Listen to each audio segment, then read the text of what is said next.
नमस्कार दोस्तों, result clear में आपका स्वागत है।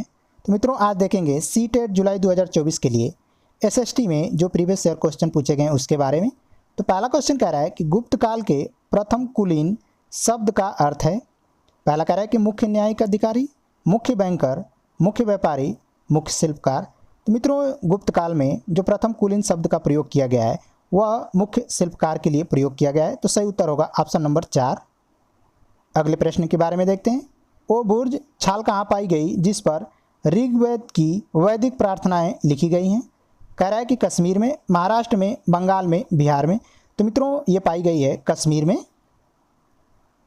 अगले प्रश्न के बारे में देखते हैं। निम्नलिखित में से कौन सी तमिल कृति हमें आम पुरुषों और महिलाओं के जीवन के बारे में सूचित करती है?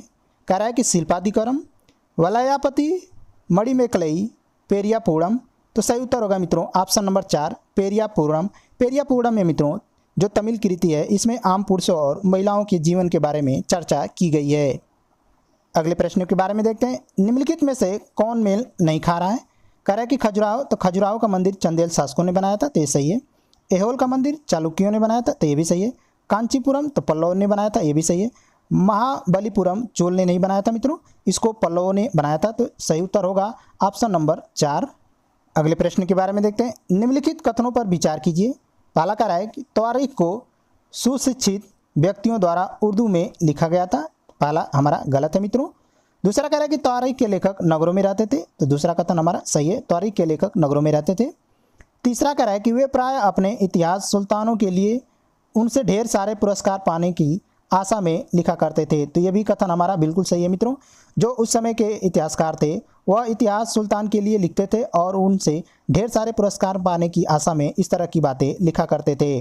तो सही उत्तर होगा ऑप्शन नंबर 2। 2 और 3 दोनों सही हैं। अगले प्रश्न के बारे में देखते हैं। निम्नलिखित में से कौन सी रचना सूरदास द्वारा संकलित नहीं है? कह रहा है कि सूरसागर, तो ये सूरदास की है। सुरसरावली, ये भी सूरदास की है। साहित्य रत्ना, ये इनकी नहीं है। साहित्य लहरी सूरदास की है, तो सही उत्तर होगा मित्रों ऑप्शन नंबर 3। अगले प्रश्न के बारे में देखते हैं। निम्नलिखित कथन तथा कारण पर विचार करें तथा सही विकल्प चुनें। कथन कह रहा है कि 18वीं शताब्दी के दौरान मुगल साम्राज्य धीरे धीरे कई स्वतंत्र क्षेत्रीय राज्यों में बिखर गया। तो पहला कथन हमारा बिल्कुल सही है मित्रों। 18वीं शताब्दी के दौरान जो मुगल साम्राज्य था वह धीरे धीरे कई स्वतंत्र क्षेत्रीय राज्यों में बिखर चुका था। कारण कह रहा है कि मुगल सम्राटों की सत्ता के पतन के साथ कई प्रांतों के सूबेदार और बड़े जमींदारों ने भारतीय उपमहाद्वीप के विभिन्न हिस्सों में अपनी शक्ति और प्रबल कर ली थी। तो ये भी कथन हमारा बिल्कुल सही है और कथन का कारण पुष्टि भी कर रहा है मित्रों। तो सही उत्तर होगा ऑप्शन नंबर ए और आर दोनों सही है और आर सही व्याख्या करता है ए की। अगले प्रश्न के बारे में देखते हैं। किस क्षेत्र में भूस्वामियों को वेल्लार कहा जाता था? ऑप्शन कह रहा है कि महाराष्ट्र क्षेत्र में, तमिल क्षेत्र, पंजाब क्षेत्र, बंगाल क्षेत्र। तो मित्रों, भूस्वामियों को जो वेल्लार कहा जाता था वो तमिल क्षेत्र में कहा जाता था। अगले प्रश्न के बारे में देखते हैं। कथनों ए तथा बी को पढ़ें एवं सही उत्तर का चुनाव करें। पहला कथन है, राजा राम मोहन राय जैसे लोगों को सुधारक इसलिए कहा जाता है क्योंकि वे मानते थे कि समाज में परिवर्तन लाना और अन्यायपूर्ण तौर तरीकों से छुटकारा पाना जरूरी है। तो ये कथन बिल्कुल ही सही है मित्रों, इसलिए राजा राम मोहन राय को समाज सुधारक कहा जाता है। दूसरा कथन कह रहा है कि सुधारकों का विचार था कि इस तरह के परिवर्तन लाने के लिए लोगों को इस बात के लिए प्रेरित किया जाना चाहिए कि वे पुराने व्यवहार को छोड़कर जीवन का नया ढंग अपनाने के लिए तैयार हों। तो दूसरा कथन भी हमारा बिल्कुल सही है मित्रों। तो सही उत्तर होगा ऑप्शन नंबर 3। ए और बी दोनों सही हैं। अगले प्रश्न की बात करते हैं। पूर्व मद्रास अर्थात चेन्नई में स्थापित वेद समाज प्रेरित था। कह रहा है कि प्रार्थना समाज द्वारा, आर्य समाज द्वारा, ब्रह्म समाज द्वारा, युवा बंगाल आंदोलन द्वारा। तो सही उत्तर होगा मित्रों ब्रह्म समाज द्वारा। नेक्स्ट क्वेश्चन के बारे में देखते हैं। निम्नलिखित कथनों ए तथा आर को पढ़िए और उपयुक्त विकल्प का चयन कीजिए। कथन कह रहा है, ईवी रामास्वामी नायर और पेरियार मनु संहिता, भगवत गीता, रामायण जैसे ग्रंथों के आलोचक थे। तो पहला कथन हमारा बिल्कुल ही सही है। कारण कह रहा है कि पेरियार ने देखा कि ये ग्रंथ निम्न जातियों के ऊपर उच्च जातियों और महिलाओं के ऊपर पुरुषों का वर्चस्व स्थापित करने के लिए उपयोग में लाए जाते हैं। तो ये भी कथन बिल्कुल हमारा सही है और कथन की पुष्टि कारण कर भी रहा है मित्रों। तो सही उत्तर होगा ऑप्शन नंबर 1। ए और आर दोनों सही हैं और ए की आर सही व्याख्या करता है। अगले प्रश्न के बारे में देखते हैं, किस गवर्नर जनरल ने घोषणा की थी कि बहादुर शाह जफर अंतिम मुगल राजा होंगे? कह रहा है कि कैनिंग, डलहौजी, हार्डिंग, एलिंज। तो सही उत्तर होगा लॉर्ड कैनिंग। अगला प्रश्न कह रहा है, निम्नलिखित में से किस भाषा में केसरी अखबार छपता था? अंग्रेजी, बंगला, मराठी, उर्दू। तो मित्रों जो केसरी छपता था वो मराठी भाषा में छपता था। अगले प्रश्न के बारे में देखते हैं, निम्नलिखित में से किस एक्ट से भारतीय संविधान द्वारा काफ़ी संख्या में प्रावधान लिए गए हैं? 1909 का एक, 1919 का एक, 1935 एक, भारत स्वाधीनता अधिनियम 1947। तो मित्रों सही उत्तर होगा ऑप्शन नंबर 3, 1935 एक्ट। अगले प्रश्न के बारे में देखते हैं, निम्नलिखित कथनों ए तथा आर को पढ़िए तथा उपयुक्त विकल्प का चयन कीजिए। कथन कह रहा है कि उत्तर ध्रुव वृत्त और उत्तर ध्रुव के बीच के क्षेत्र में बहुत ठंड होती है। तो पहला कथन हमारा बिल्कुल सही है। कारण कह रहा है कि सूर्य की किरणें हमेशा तिरछी होती हैं और कम ऊष्मा देती हैं। तो ये भी सही है मित्रों, लेकिन कथन की पुष्टि कारण नहीं करता है, तो इसलिए सही उत्तर होगा ऑप्शन नंबर 2। अगले प्रश्न के बारे में देखते हैं, सूर्य पूर्व में उदय होता है क्योंकि? पहला ऑप्शन है पृथ्वी पूर्व से पश्चिम की ओर चक्कर लगाती है, गलत है मित्रों। दूसरा कह रहा है कि पृथ्वी पश्चिम से पूर्व की ओर चक्कर लगाती है। तो सही उत्तर होगा मित्रों ऑप्शन नंबर 2, पृथ्वी पश्चिम से पूर्व की ओर चक्कर लगाती है, इसलिए सूर्योदय हमेशा पूर्व दिशा में होता है। अगले प्रश्न के बारे में देखते हैं, दक्कन पठार अपने पश्चिम भाग पर कौन सी भौतिक विशेषता से जुड़ा हुआ है? सतपुड़ा श्रेणी, बिंद श्रेणी, सह्याद्री, नीलगिरी। तो मित्रों जो दक्कन पठार है वह पश्चिमी भाग पर सह्याद्री भौतिक क्षेत्र से जुड़ा हुआ है।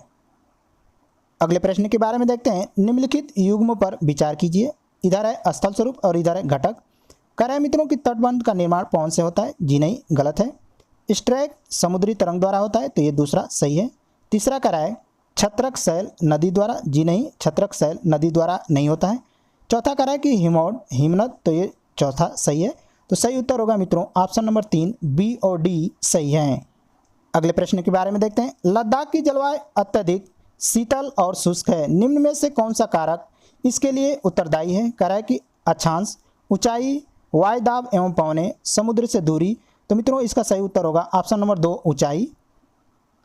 अगले प्रश्न के बारे में देखते हैं, निम्नलिखित कथनों ए तथा आर को पढ़ें तथा सही विकल्प का चयन कीजिए।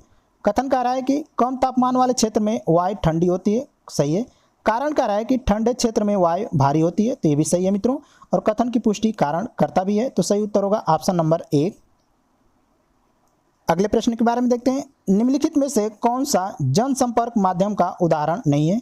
समाचार पत्र ये उदाहरण है मित्रों, रेडियो ये भी उदाहरण है, सेलुलर फोन ये उदाहरण नहीं है। तो सही उत्तर होगा मित्रों ऑप्शन नंबर 3।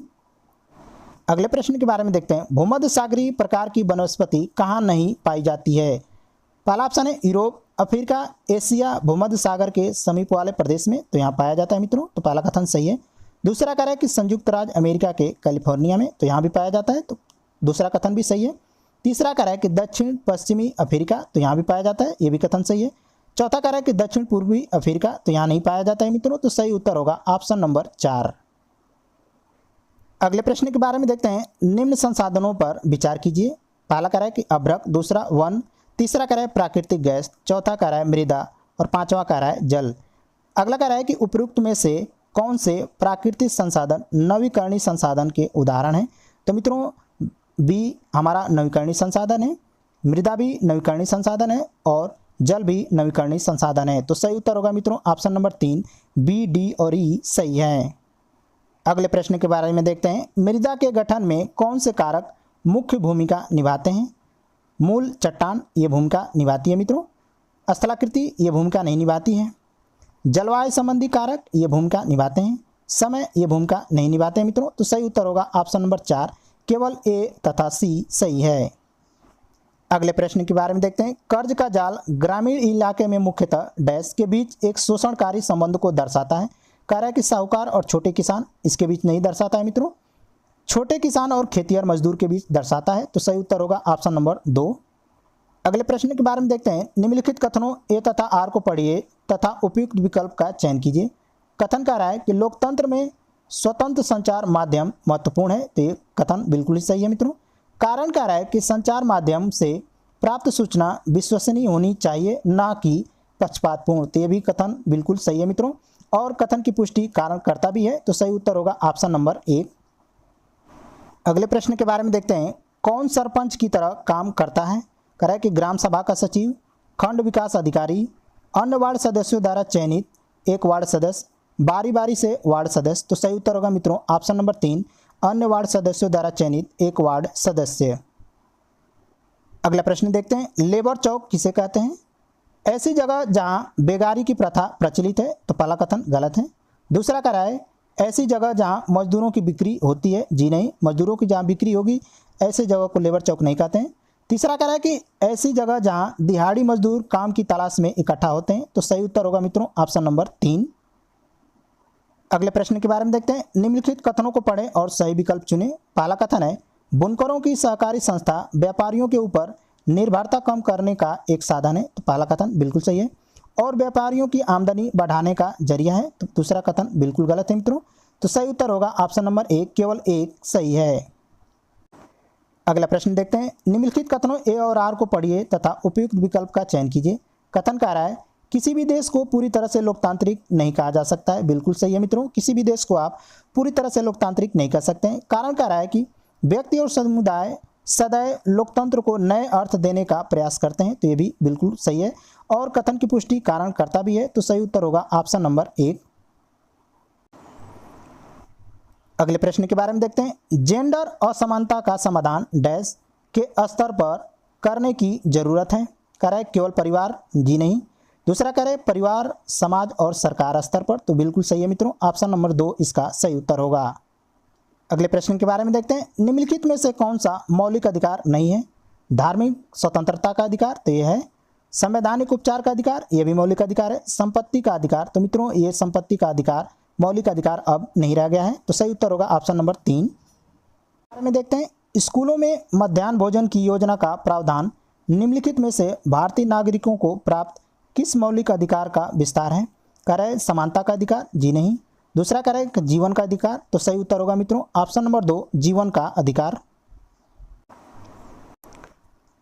अगला प्रश्न है, निम्नलिखित में से किस स्थिति को अनुभव करने के साथ हास्यकरण प्रायः संबंधित होता है?